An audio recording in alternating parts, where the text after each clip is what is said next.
गेल्या दीड महिन्यापासून नांदेड जिल्ह्यातच नव्हे तर किनवट माहूर तालुक्यामध्ये सुद्धा प्रचंड असा या ठिकाणी पाऊस पडलेला आहे. अतिवृष्टी झालेली आहे. ढग फुटी अशी सदृश्य परिस्थिती या ठिकाणी झाली असल्यामुळे शेतकऱ्यांचे पूर्ण पिकं हे देशोधडीला गेलेले आहेत. शेतकरी आज परेशान आहेत.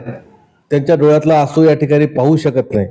अशा परिस्थितीने शासनाने तात्काळ त्यांना मदत करणे गरजेचे होते. परंतु काल शासनाने मदत जाहीर केली ते 85 रुपये गुंठ्याप्रमाणे.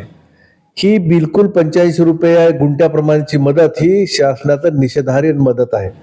ज्यामुळे पंजाब सारख्या राज्याने 50,000 रुपये हेक्टरी मदत शेतकऱ्यांना तात्काळ केली. त्याचप्रमाणे कुठलीही नियमावली न लावता 50,000 रुपयाप्रमाणे हेक्टरी मदत शासनाने तात्काळ शेतकऱ्यांना या ठिकाणी करावी अशी आमची मागणी शिवसेना उद्धव बाळासाहेब ठाकरे या पक्षाच्या वतीने या ठिकाणी आम्ही करत आहोत.